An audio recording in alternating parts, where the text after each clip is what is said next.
Merci d'être resté après cette petite pause technique. Et oui, vous rêvez pas, la couleur de ce plateau n'a pas changé.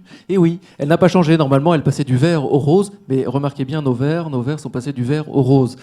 Et j'en profite d'ailleurs pour remercier nos amis du Cube et de la JD Carré qui, pendant ces 2 minutes, sont dans une tension extrême pour tout changer. Et je remercie Bastien, donc le régisseur du Cube, toujours bienveillant avec nos idées qui sont parfois assez farfelues. N'oubliez pas la règle du jeu. Pour passer un bon moment ce soir, vous faites voir ce que vous entendez, vous faites entendre ce que vous voyez, grâce notamment au hashtag RDVF sur Twitter, bien sûr. Vous posez vos questions et sur le chat de l'émission aussi, nous vous attendons pour poser des questions à nos invités. Et je suis très bien entouré, vous le voyez. Alors à ma droite, mon comparse depuis déjà 5 ans et demi, voilà qui nous rajeunit, Niels. Mon comparse pour mener ses rendez-vous du futur, comme un bateau, effectuant une jolie traversée à chaque fois, et à chaque fois on y arrive. Car oui, on rentre toujours un petit peu plus riche au port, et c'est notamment grâce à ses incises, à ses questions, à son art du débat. Niels Asiosmanov est le président du Cube, et il est très souvent à l'origine de pas mal d'idées folles, d'ailleurs, pas farfelues, folles. À ma gauche, Francis Jutan, prospectiviste, il est directeur général adjoint de l'Institut Mintelecom, membre du Conseil national du numérique, cofondateur du think tank Futur Numérique, co-créateur de la Fondation Télécom, président du conseil scientifique STIC de l'ANR. Et c'est plus vraiment d'actualité ? Ça a été, je suis pas à jour, c'est comme à la télé. C'est comme les ministres, après on garde le titre. Voilà, vous garderez toujours tous ces titres. Vous êtes président également de l'Alliance de l'organisme de recherche du numérique. Enfin bref, c'est très compliqué d'être complet finalement, parce qu'il y a beaucoup de choses à dire pour parler de vous. Je serai, ceci étant, quasiment complet, en précisant que Francis Jutan a fait partie des fondateurs du pôle de compétitivité Cap Digital. Alors exceptionnellement ce soir, oui, vous l'attendiez, mais il n'y aura pas d'interview. Notre pétillante et enthousiasmante Marianne Mario, notre Macha Béranger à nous, eh bien elle sera de retour pour la prochaine soirée. Nous pensons très fort à elle. Cette émission n'aurait jamais vu le jour sans la constance, la confiance, le professionnalisme rigoureux et souriant de la JD Carré. Et je salue également notre partenaire, le Digital Society Forum d'Orange, ces ateliers collaboratifs qui interrogent les impacts du numérique sur tous les aspects de notre vie quotidienne. Francis Jutan, bonsoir et merci d'avoir accepté le jeu de ce 36e rendez-vous du futur. Je me suis un petit peu embourbé en vous présentant. Finalement, c'est pas simple. Si on devait le résumer en une casquette, si je puis dire, ce serait laquelle ? Je prends 1 an tous les ans, donc de l'expérience. Un homme expérimenté à ma gauche, donc Francis Jutan. Niels, je vous laisse le premier mot. Alors déjà, merci infiniment d'être ici. Vous êtes un acteur incontournable du numérique. Éloi l'a rappelé, vous avez plein de faits de gloire à votre actif, notamment Cap Digital, ce qui n'est pas rien. Mais ce qui est vraiment frappant chez vous, c'est, je trouve, votre approche absolument humaniste du progrès. Vous donnez du sens à l'innovation et Dieu sait qu'on en a besoin aujourd'hui. Vous avez d'ailleurs écrit un très bel article pour la prochaine revue du Cube. Je vous en remercie.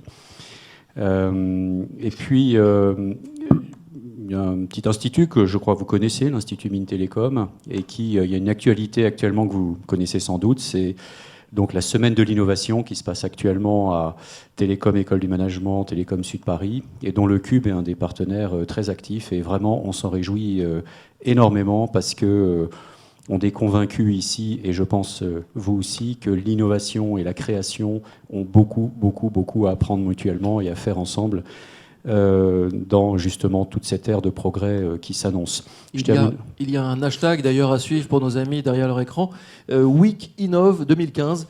Suivez-le toute la semaine pour suivre cette semaine de l'innovation donc avec Mintelecom. Voilà, alors pour commencer, je vous propose de regarder quelques images. Il y a 4 images. On va s'arrêter quelques secondes pour que vous ayez le temps de les regarder chacune. Et voilà, alors on va déjà les faire défiler. Alors, le public ne les voit pas, peut-être ? Le public les voit, le public sur Internet les voit également. D'accord. Donc là, nous sommes en 1900, c'est ça, Niels ?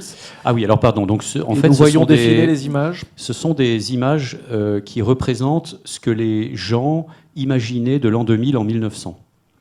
Donc, elles sont très intéressantes, mais je ne vais pas les commenter.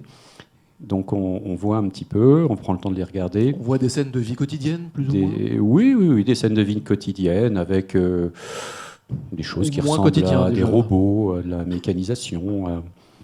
Comment les gens, en 1900, imaginaient donc l'an 2000. Voilà. Et moi, la question que j'ai envie de vous poser, c'est est-ce que finalement, en 1900, l'imaginaire collectif n'était pas déjà prêt à accueillir ce qui se passe aujourd'hui, la robotisation, la mécanisation, l'automatisation, etc. Oui, c'est vrai que la science-fiction a commencé à résonner avec la communication à distance, hein, et puis les prémices, les débuts de l'intelligence. Et en même temps, comme on était dans cette phase de métamorphose industrielle, donc la mécanique, les machines, qui étaient comme le fait fondateur, hein, de cette troisième métamorphose industrielle. Donc l'imaginaire, il est construit à partir de ça.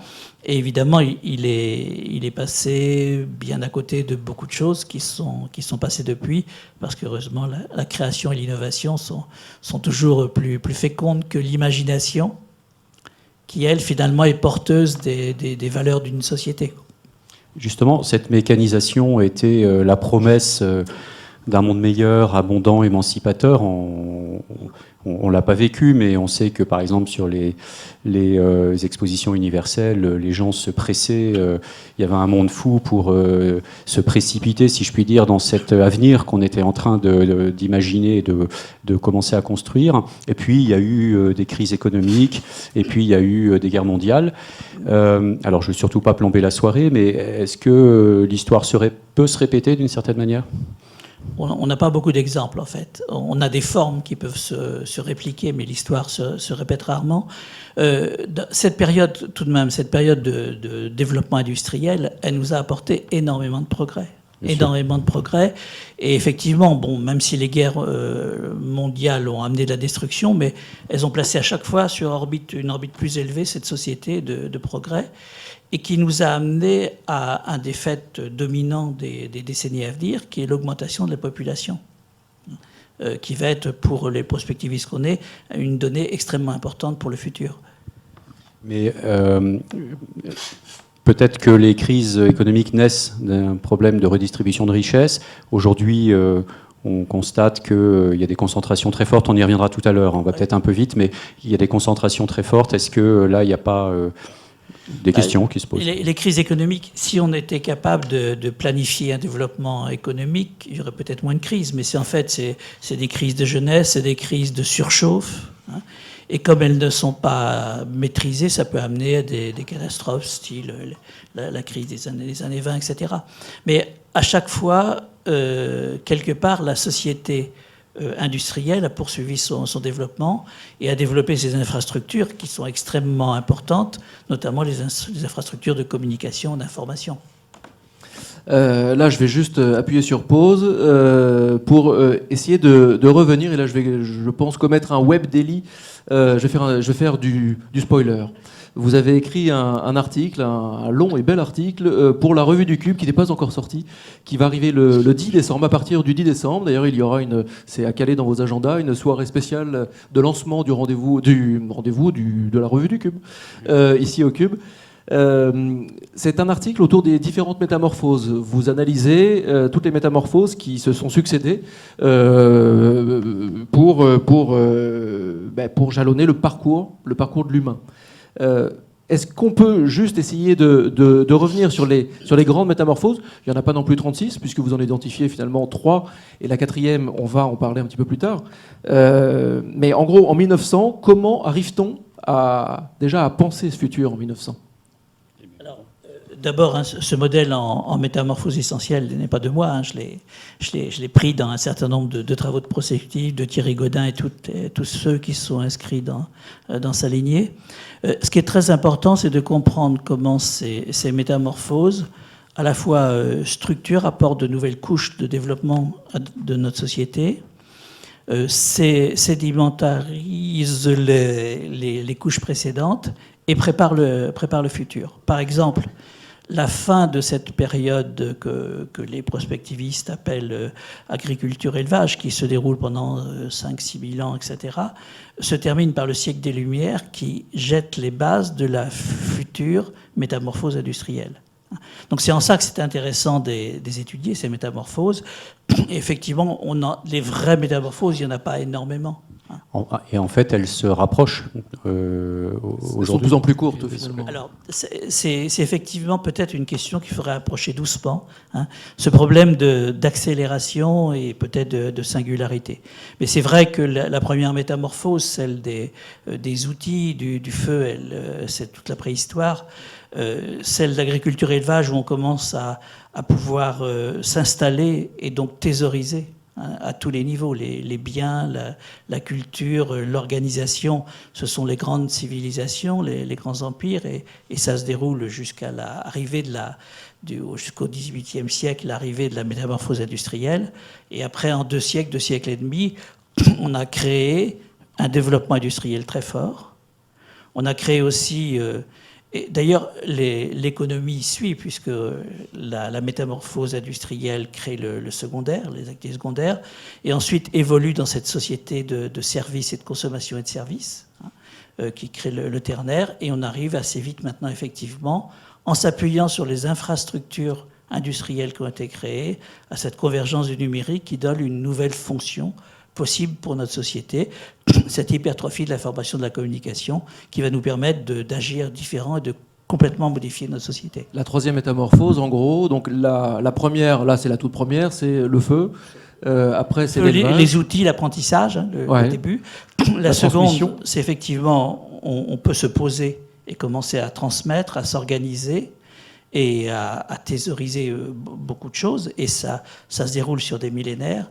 Et la troisième, c'est quand effectivement on domestique d'autres énergies que l'énergie animale, les ressources qu'on invente les machines, qu'on motorise, donc en permettant le transport massif. Et donc c'est tout le développement industriel avec les différentes énergies qui arrivent et qui émergent. Et puis effectivement, au tournant des guerres, cette société de consommation qui s'installe, on a les infrastructures, on continue de produire, il faut consommer, hein. Et en même temps, cette installation qui est importante d'une société de services qui sont importantes du point de vue économique, mais aussi du point de vue de la sécurité qu'on essaye d'assurer, tous les services d'une société développée. Et peut-être que ce qui est nouveau dans la métamorphose qui s'annonce, c'est qu'elle a un peu elle repose un peu sur 2 piliers, si je puis dire. Le monde donc se transforme de façon systémique aujourd'hui, sous les effets de 2 révolutions majeures. D'un côté, on a la crise écologique qui nous oblige à repenser complètement nos modes de production, de consommation, d'organisation, etc. Et puis de l'autre, on a la révolution numérique, donc qui transforme également toute notre activité, l'économie, le social, la culture, l'éducation, etc. Et en fait, les 2 sont d'une certaine manière intriqués dans le sens où le numérique peut constituer peut permettre d'apporter des réponses à la crise écologique. Par exemple, l'infofabrication, les nouvelles formes de mobilité, etc., l'énergie. Bon. Ma question, c'est est-ce qu'il faut accélérer cette mutation numérique pour remédier à la crise écologique ? Alors, je ne suis pas sûr qu'on soit maître de la vitesse, hein. Donc, je crois que ça vaut le coup d'abord de s'arrêter sur cette métamorphose numérique, parce que comme toutes les métamorphoses, elle hypertrophie, elle développe un secteur, celui de l'information, de la communication, des contenus, de la connaissance, mais aussi elle transforme tous les autres secteurs. Le secteur des services sont profondément transformés par le traitement des données, par exemple. Le secteur industriel, où aujourd'hui on insiste avec non seulement une automatisation, mais la numérisation, et qui rencontre aussi de nouveaux modes de fabrication, à une rupture industrielle qui est en train de se produire. On modifie même l'agriculture, on en parle de plus en plus aujourd'hui. Donc le premier effet d'une métamorphose, c'est effectivement de tout retransformer, hein, et organiser différemment. Alors on n'en est qu'au début de tout ça, hein. Et on n'en est qu'au début, on voit bien comment toutes ces fonctions, comme tu viens de le dire, toutes ces fonctions sont modifiées.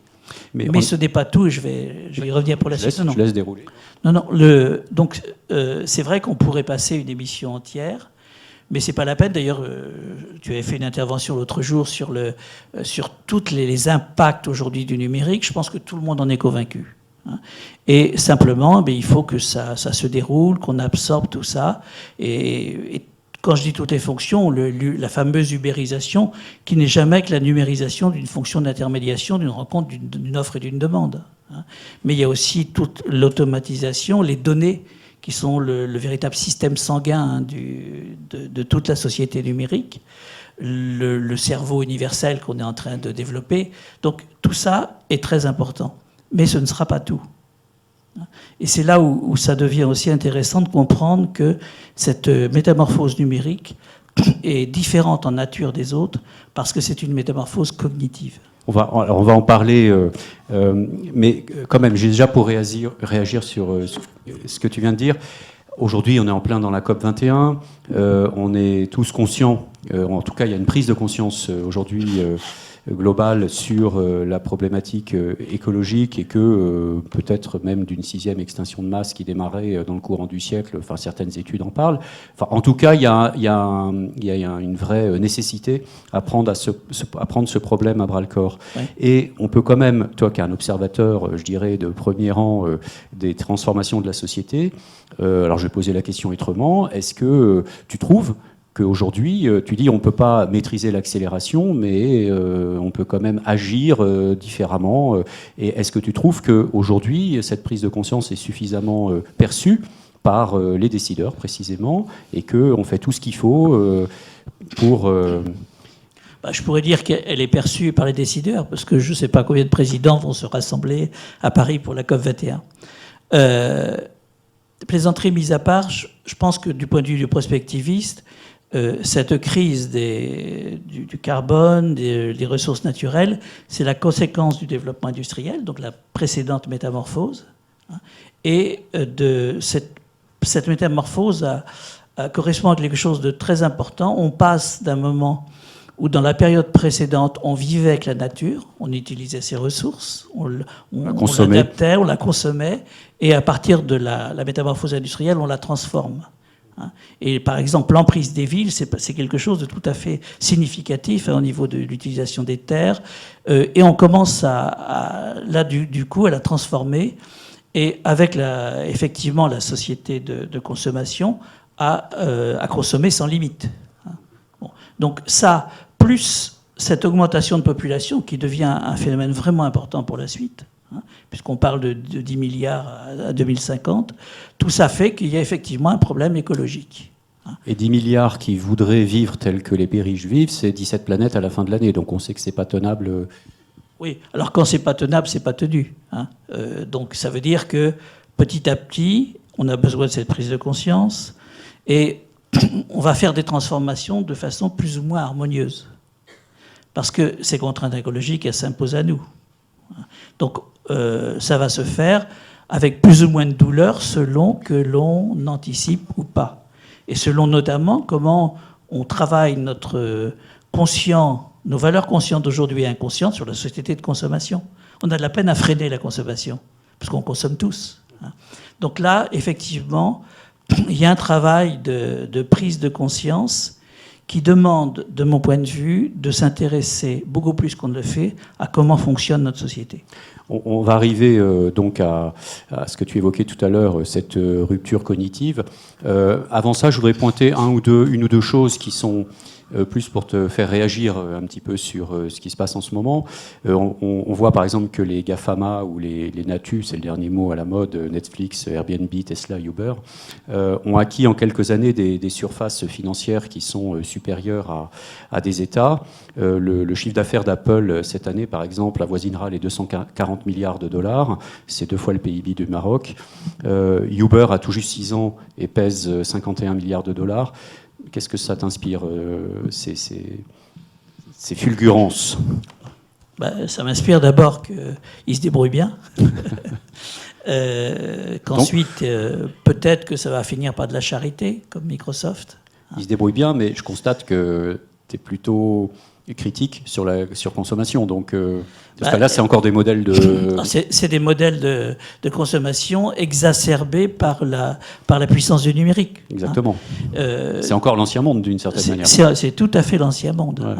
Ouais. C'est l'ancien monde, et ils ont joué sur des fonctions d'intermédiation qui consistent à soit se mettre en travers de l'offre et la demande, soit comme Uber, etc., soit créer des lieux de chalandise, ça c'est Google, dans lesquels les consommateurs passent, et à ce moment-là, on vend leur passage avec de la publicité, du référencement, etc. Donc ce sont des modèles de commerce. Simplement, le numérique leur donne une puissance, une amplification extrêmement rapide, et avec des gens en plus qui se préoccupent de leurs clients, c'est-à-dire qu'ils améliorent leur lieu de chalandise pour qu'on passe, ils captent, etc. Enfin, il y a beaucoup à dire. Oui. Mais c'est vrai que c'est pas là que la solution va se trouver. Absolument.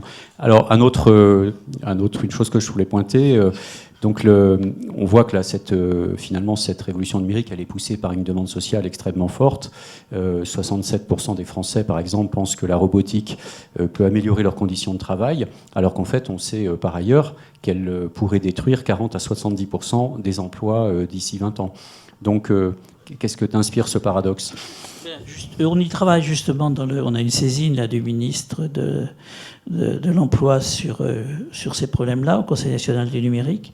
Et moi je me dis, bon, d'abord, ne faisons pas semblant de découvrir que le progrès transforme la structure d'emploi.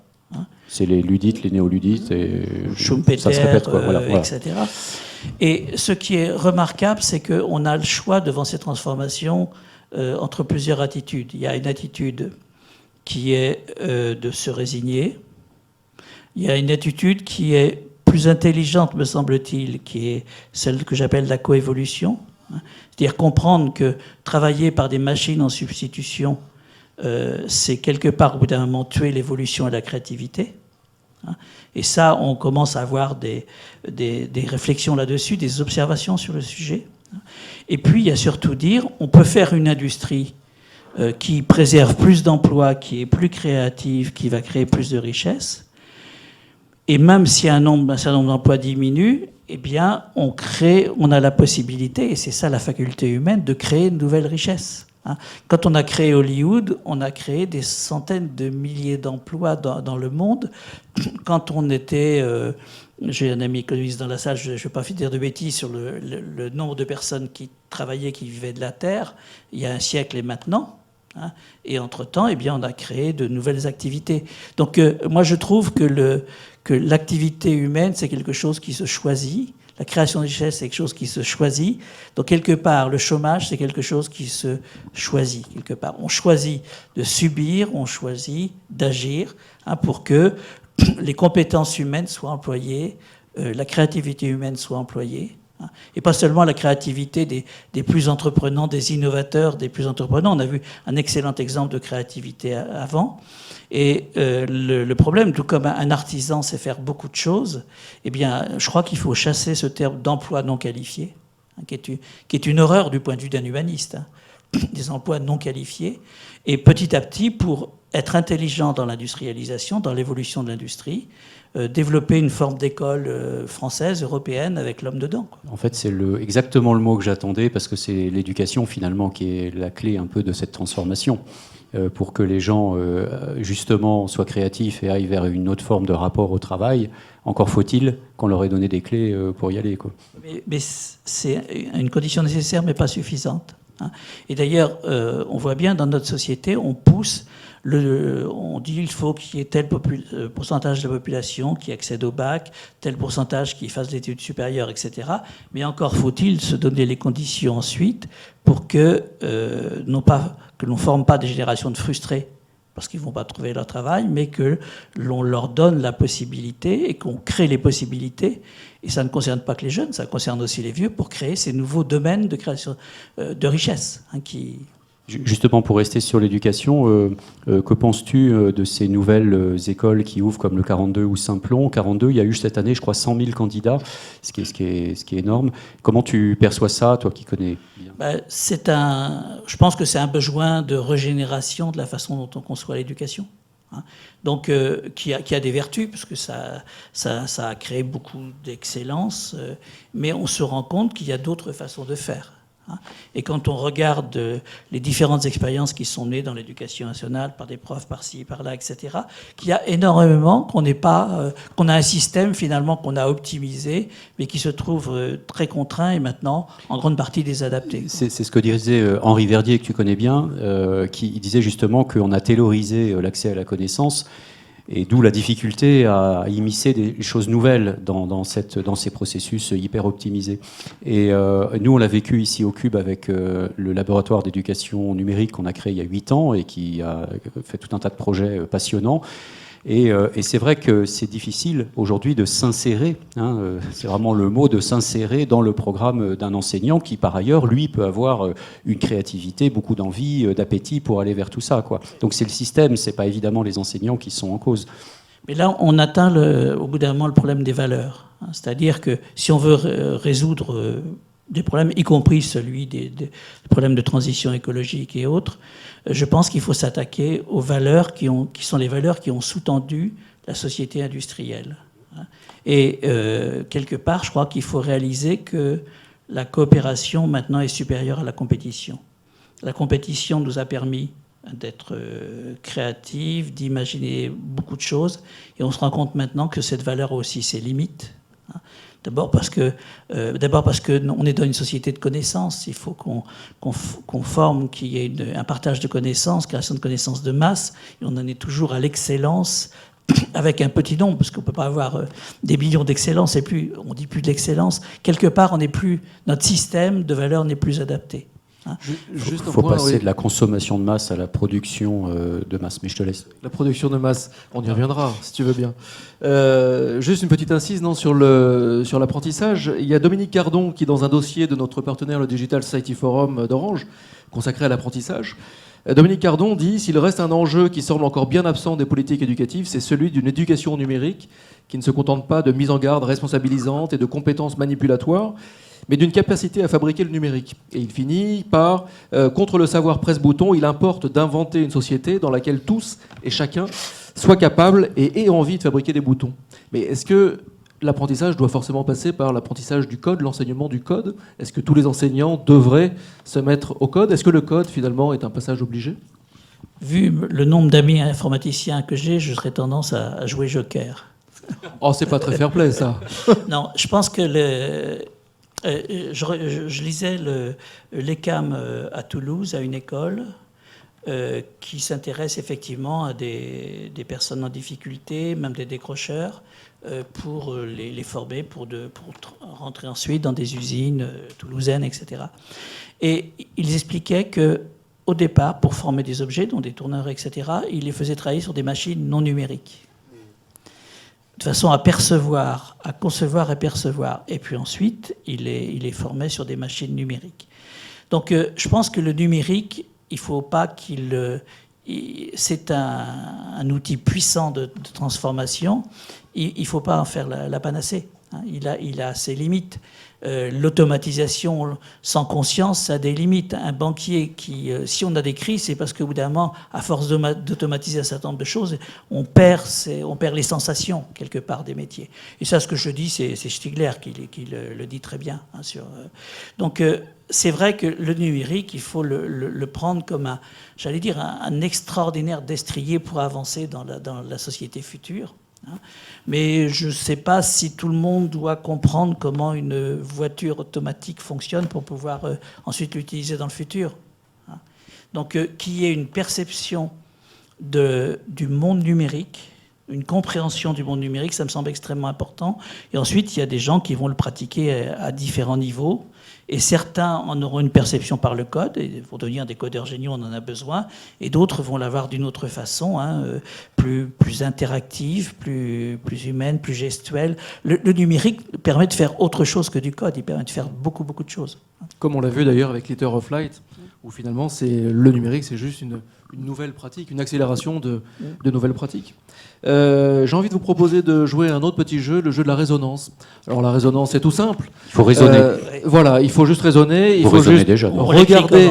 Il faut regarder un extrait de la précédente émission et puis vous réagissez. La précédente émission était avec quelqu'un que vous connaissez relativement bien a priori, puisque c'est Benoît Thiolin, le président du Conseil national du numérique.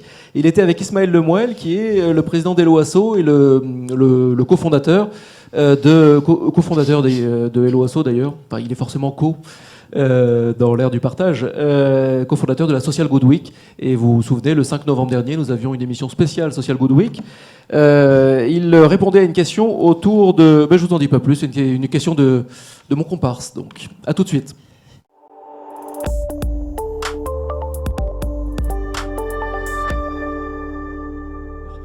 Alors, est-ce qu'il ne faut pas revoir complètement ça avec un modèle qui ne serait pas French Tech, mais French Low Tech, par exemple? On n'est pas loin de Morozov, d'ailleurs. Alors, je suis effectivement tout à fait d'accord avec ça, et je ne crois pas que les modèles que promeut notamment Jérémy Rifkin soient la panacée. Je pense qu'ils posent énormément de problématiques.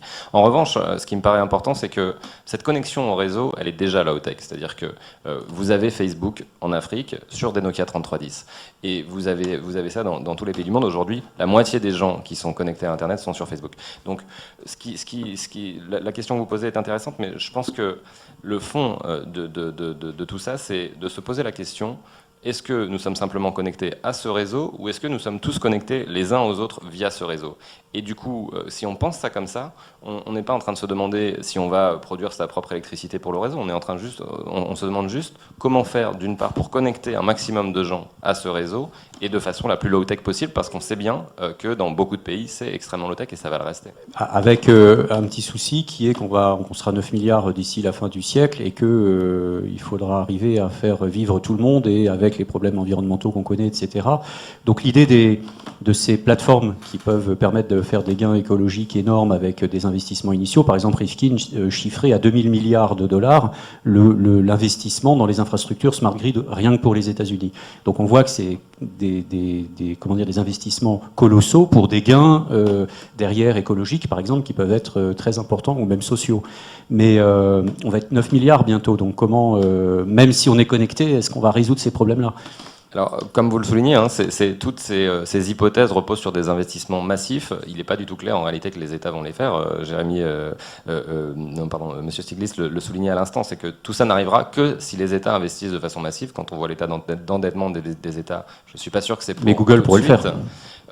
Google pourrait le faire. Est-ce qu'ils vont le faire? C'est une vraie question. Par exemple, sur l'énergie, la problématique du stockage reste clé. Aujourd'hui, il n'y a pas de système qui permet réellement d'arriver dans le système peer-to-peer dont on parle. On repose quand même à 95% sur l'énergie nucléaire. Donc, entre le discours affiché mais et ce Elon qui est Musk investit 5 aujourd'hui, milliards dans sa gigafactory pour faire des batteries domestiques. Après, dire quand ça va marcher, personne n'est capable de le dire pour l'instant.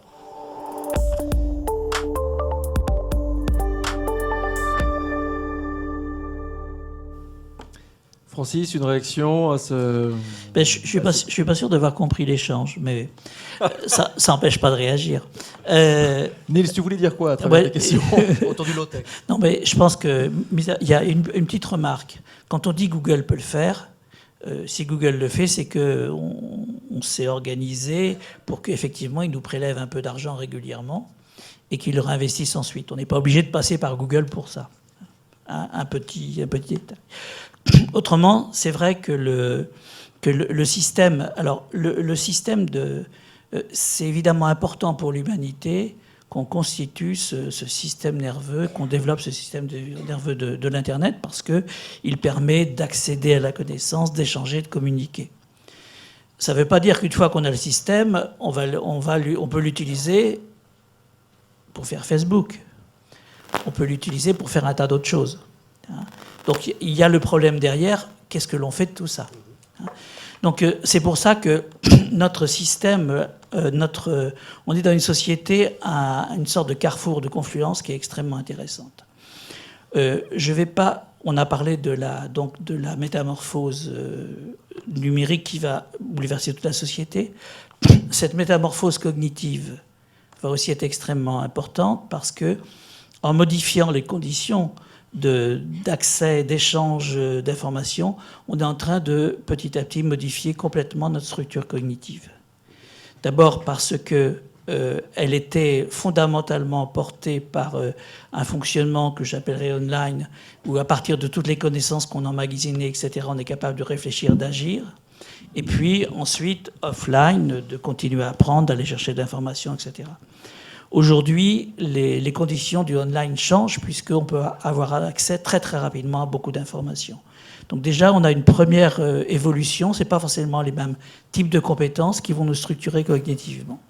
La deuxième chose, c'est qu'on développe de plus en plus les approches multisensorielles. On le voit avec nos enfants, 2-3 types d'entrées. Et on est amené à échanger de plus en plus d'informations. Donc on a une pression sur les langages qui est extrêmement forte. Donc des langages rapides, des langages elliptiques, rapides, référencés, la façon dont le langage des images qui ne sont pas si évidents que ça.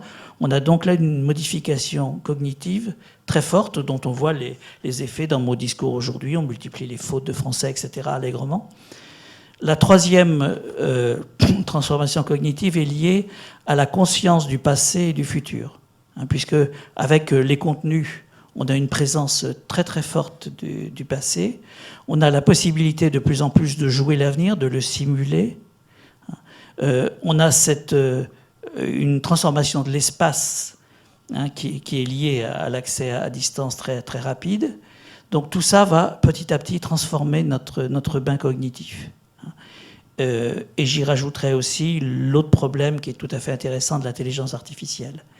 Donc on a vu aussi qu'il y avait toute la pression écologique. Pour bien faire, on peut rajouter aussi le corps artificiel. Mais alors justement, allons-y carrément. Est-ce que c'est une rupture anthropologique comme certains l'annoncent, peut-être un changement d'espèce qui arrive dans le courant du siècle? Comment... Oui, alors je pense qu'effectivement cet effet d'accélération et de concentration fait que certains parlent de singularité. Malheureusement, ceux qui parlent de singularité, les transhumanistes, à mon avis, pensent bizarrement. Ils pensent bizarrement parce que, je dis souvent, au fond, les transhumanistes, c'est des gens qui n'aiment pas les humains, qui s'intéressent à des problématiques du type éternité. C'était annoncé par le CTO de Google, les premiers. La mort de la mort, oui, effectivement. La mort de la mort, c'est les robots qui vont... L'intelligence, une machine intelligente qui va être plus intelligente que l'homme, donc qui va petit à petit éliminer l'humain. Et tout ça n'est pas très pensé dans ce qu'on appelle l'intelligence et le rôle de l'humain. Et ça, vous n'y croyez pas? J'y crois pas pour deux raisons. D'abord parce que je suis humain, et deuxièmement parce que je pense qu'on néglige quelque chose de très fort, qui est la créativité. Et c'est une caractéristique de l'espèce humaine, du développement de l'espèce humaine, qui est très très important. On peut en comprendre un certain nombre de ressorts, et quand on dit que, et d'ailleurs beaucoup de scientifiques le disent, cette histoire de machine qui sera un peu plus intelligente que l'homme, on ne sait pas très bien ce que ça veut dire. Ce qu'on sait, c'est qu'on a des développements de machines puissantes. Je prends souvent l'exemple de la machine qui a battu, le programme qui a battu le champion du monde d'échecs. Et en fait, c'était issu d'une coévolution. Il y a des programmes écrits par des humains, entraînés par des champions d'échecs. Et un champion d'échecs qui s'entraînait aussi avec des machines. Ils se sont battus longtemps. Et un jour, on a fait quelque chose, un ensemble homme plus machine, très performant pour le jeu d'échecs. Mais ce que sait faire l'humain, c'est qu'il peut inventer un jeu dans lequel il va battre la machine. Il change les règles, il invente autre chose. Et donc, je pense que dans l'évolution humaine, cette approche-là de coévolution avec la machine et l'intelligence va être une étape importante, mais homme inside, pas homme à côté ou homme éliminé. Vous parliez des échecs, la machine, je crois que c'était... Enfin, peu importe, c'était une machine d'IBM. IBM, oui. Voilà. La machine connaît toutes les combinaisons. Ce qu'elle ne sait pas, c'est qu'elle joue aux échecs. Donc, est-ce que vous pensez que, comme certains l'annoncent, des gens comme Villani ou d'autres, est-ce que vous pensez que dans le courant du siècle, elle en prendra conscience? Ça veut dire quoi? C'est la question que je vous pose. Non, mais justement, c'est dans ce saut sémantique de prendre conscience. On a souvent dit que les machines ont de la peine à faire de l'humour. Ça veut dire qu'il se passe un tas d'autres choses chez un humain, et notamment pas dans l'humain avec... bien sûr qu'une machine peut être plus puissante en traitement intrinsèque d'informations que notre cerveau. Mais l'humain, c'est pas qu'un cerveau. Si vous prenez un humain isolé et que tout seul, il ne deviendra pas intelligent. L'humain, c'est toute une structure d'accumulation de culture, de connaissances, d'échanges, structurée par des langages. C'est tout ça. Et donc, aujourd'hui, on est à des lieux et des lieux de ça. Et c'est pour ça que il me semble beaucoup plus important pour tous les problèmes que l'on a à régler, de dire comment l'humain va travailler harmonieusement avec la machine. Mais l'humain, c'est aussi sa capacité de mémoire. Et dans cet article, donc, pour la Revue du Cube, qui sera lancée le 10 décembre prochain, dans cet article, vous parlez justement de la difficulté que l'homme va avoir à déporter finalement la plupart de ses fonctions de mémoire, parce que devant tout ce flot de données et de souvenirs permanents, on doit se décharger. Mais on se décharge où? On se décharge auprès de machines, auprès de sociétés privées qui vont maîtriser ce savoir. Ça, c'est pas quelque chose qui vous... Le problème, c'est d'arriver à faire... le but d'une éducation, fondamentalement, c'est de donner aux personnes, aux enfants, aux personnes, ou ensuite la capacité d'interpréter le monde et d'agir dessus. Si le monde change parce qu'on a des machines, et on en utilise quand même déjà beaucoup, hein, on est tous avec 2 ou 3 écrans, etc., eh bien, petit à petit, on va s'adapter à ça. Le problème, ça va être de conserver notre humanité dedans. Hein, parce qu'au bout d'un moment, alors, on peut devenir esclave des machines. Hein, les messageries instantanées, il y a des gens, ils n'arrêtent pas de répondre à tout ça. Là, ça nous éloigne, ça nous reste rend un choix. esclaves. Un choix qu'on peut faire d'être... Je ne suis pas sûr que les gens qui font de la messagerie instantanée choisissent réellement. Enfin, au moins, j'ai des enfants, on a de la peine de leur dire de temps en temps stop. Je trouvais tout à l'heure, vous posiez une question sur les économies d'énergie. Et j'emprunte à un livre là, qu'on vient de sortir à un certain nombre, c'est Karine Dartigues-Perrault qui est dans la salle, qui est un des éditeurs. Il y a quelqu'un qui dit une façon comment transformer ce monde et faire des économies d'énergie. Alors il donne un certain nombre de solutions, mais à un moment il dit les humains se sont mis à méditer 1 heure par jour et ça a tout transformé. Je pense que c'est intéressant de considérer d'abord que c'est une économie d'énergie. Ça prend quand même moins d'énergie que les tweets, hein, pardon pour les tweeters. Et puis, ça permet de réfléchir à ce qu'on fait. C'est-à-dire que notre problème, ça va être bien de maîtriser cette complexité-là et de l'utiliser à fond, toutes les possibilités créatives que le numérique permet. En fait, si je vous entends bien, nos extensions cognitives vont nous doter de super pouvoirs. On sera omniscient, ubiquitaire, enfin, on aura tout un tas de super pouvoirs. Et finalement, c'est un immense défi pour l'homme et qui va être celui de trouver sa part d'humanité à l'intérieur de ça. Qu'est-ce qui lui est réductible et sur lequel il conserve sa part d'humanité? On est à un endroit dans le cube, on a commencé à utiliser la numérique pour faire accompagner de la danse. Ça, c'est des utilisations du numérique où on mélange l'humain et le numérique et tout le potentiel qu'il permet. Hein. On peut l'utiliser pour faire un tas d'autres choses inutiles. On a le droit de faire des choses inutiles, il n'y a pas de problème, parce que l'inutilité, c'est relatif. Mais prendre conscience qu'on n'est pas obligé d'être dominé par les applications, moi, finalement, je vis très peu sur les réseaux sociaux. Ça ne m'empêche pas de réfléchir, d'échanger avec des humains, d'apporter ma contribution. Je ne dis pas que ceux qui sont à fond sur les réseaux sociaux ont tort, mais simplement s'arrêter de temps en temps et réfléchir à ce que cela apporte vraiment et de commencer à trier. Effectivement, Internet et l'ensemble de ces réseaux sociaux permet de faire des choses vraiment fantastiques, mais il permet aussi de perdre son temps allègrement, quoi.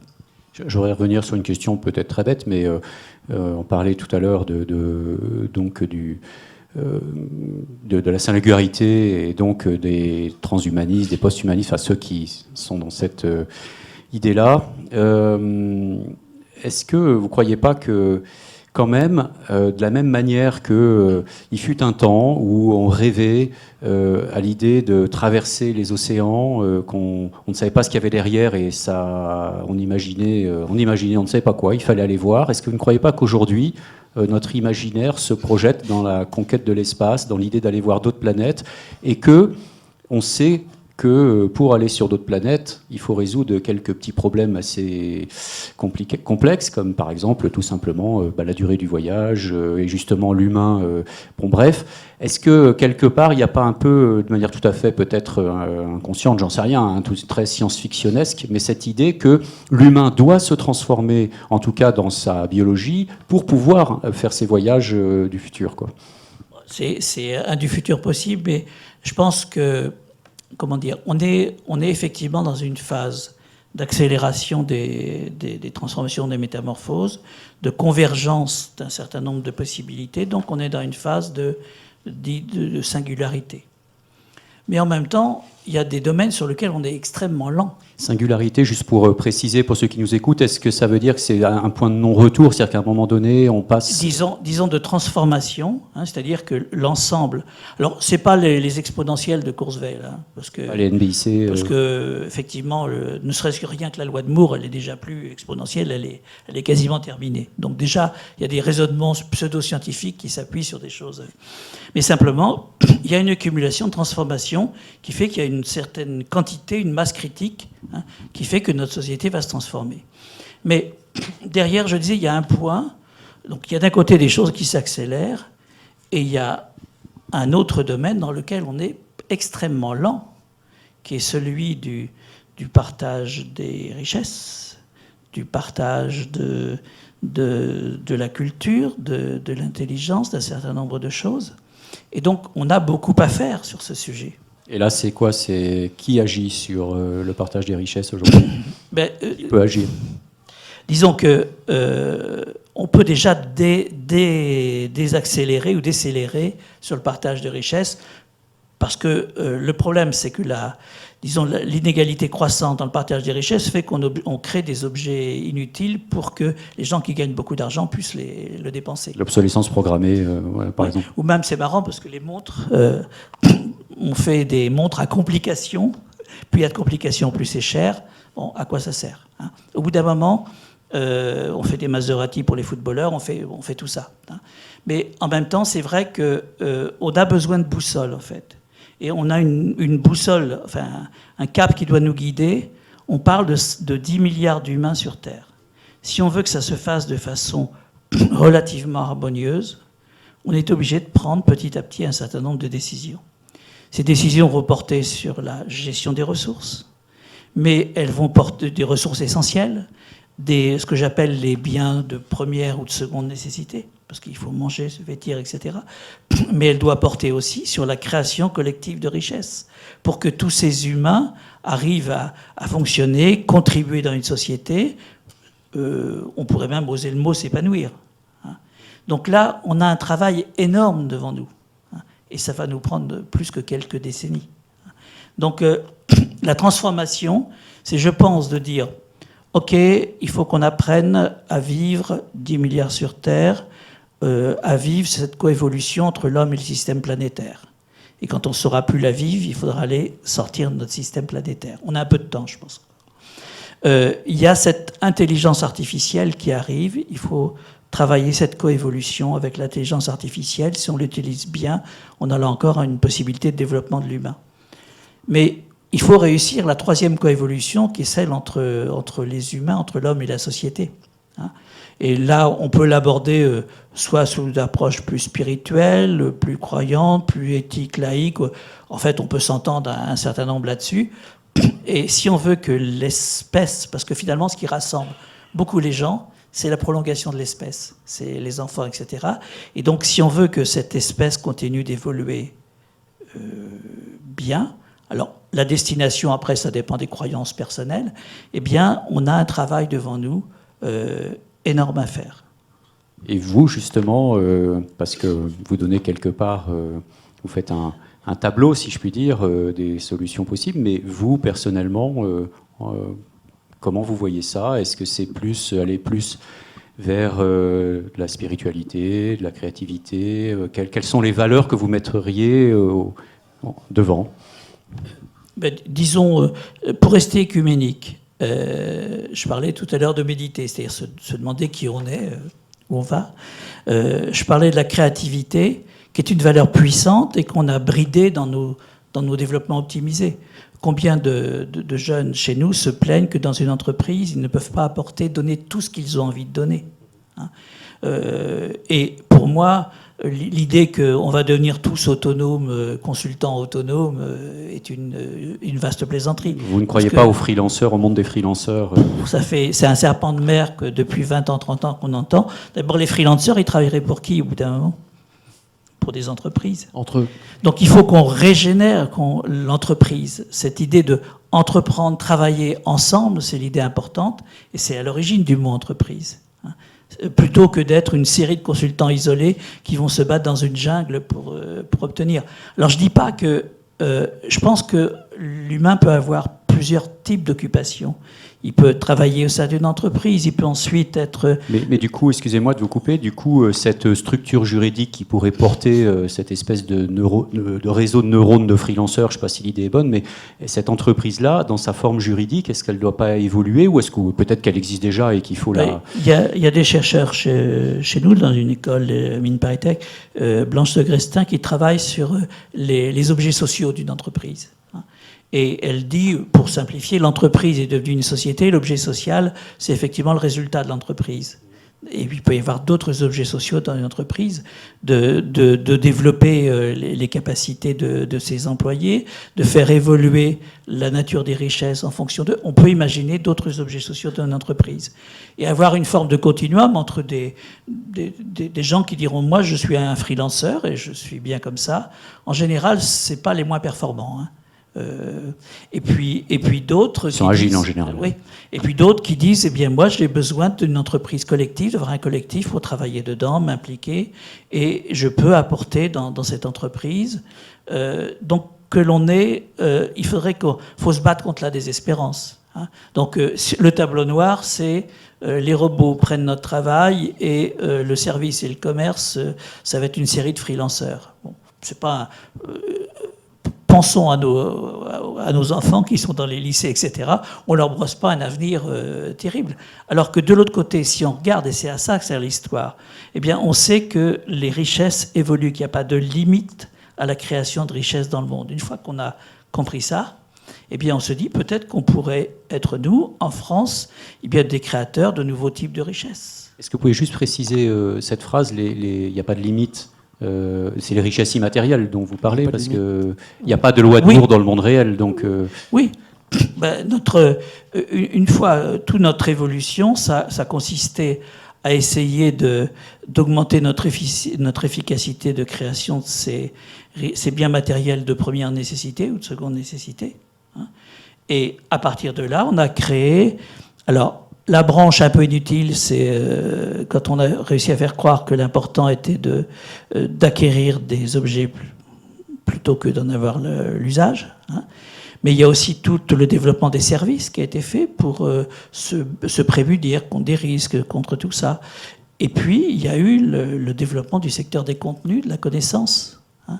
La création artistique, c'est des richesses qui peuvent produire aussi beaucoup d'intérêt.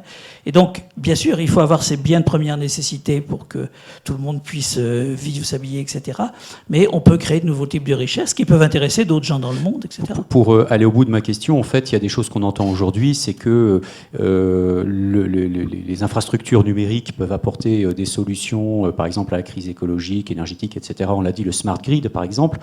Or, il y a des gens qui disent aujourd'hui, oui, mais comme je disais, il n'y a pas de loi de Moore dans le monde physique, c'est-à-dire que les matières premières, elles, sont en train de disparaître, et on va en manquer pour faire ces infrastructures numériques. Donc, du coup, il y a une fausse promesse autour de cette idée. Oui, alors, globalement, déjà, c'est toute la pensée de l'économie circulaire, on peut apprendre à faire beaucoup plus de produits avec moins d'input, récupération, etc. Même si on déprogramme l'obsolescence programmée, on peut déjà gagner aussi beaucoup de matière. Hein. Donc, excusez-moi, mais si vous êtes aujourd'hui un politique, vous prenez une décision, vous diriez pas il faut investir fortement, par exemple, dans la voiture sans pilote parce que partagée, elle va réduire de 80% le trafic. Vous diriez plutôt non, on va plutôt apprendre à se passer de voiture et à faire autrement. Enfin, comment Non, mais pourquoi pas faire les deux? C'est-à-dire que le problème, c'est que en général, il faut que, c'est notre esprit, on a été éduqué théoriquement pour ça, apprendre quelque chose quand on nous dit une vérité, essayer de la comprendre et dire est-ce que c'est vrai ou pas. Hein. Et c'est vrai que la voiture automatique, si on en fait le même usage, ça ne changera rien. Absolument. Bon, mais par contre, la voiture automatique peut avoir d'autres intérêts sociaux. Hein. Elle peut amener sur des mauvaises voies de densification des échanges informationnels parce qu'on est libre de conduire, etc. Mais quelque part, tout progrès est bon à prendre, à regarder, à observer, à mâcher et voir comment on peut l'insérer dans tout ça. Mais par contre, c'est vrai qu'un politique, on va être obligé... Et pourquoi on ne le fait pas ? Parce qu'en fait, moi je suis frappé, quand on va dans n'importe quelle librairie, quand on va sur Internet, etc., il y a des rayons et des rayons de solutions. Et ce n'est pas les solutions qui manquent. Hein. Donc le problème, c'est de savoir pourquoi une société ne s'y engage pas. Hein. Et je ne pense pas que la COP21 changera vraiment au fond les choses. Hein. Ce sera un moment d'agir communicationnel, comme on dit. Mais c'est important, parce que si on ne le fait pas, on n'avance pas, on régresse. Donc je suis pour qu'on se pose ces questions, pour que quelque part on se mobilise intellectuellement. Mais derrière, il faut comprendre que si on ne progresse pas alors qu'il y a des solutions, c'est qu'il y a des forces contraires. Donc il faut se réfléchir à quelles sont ces forces contraires.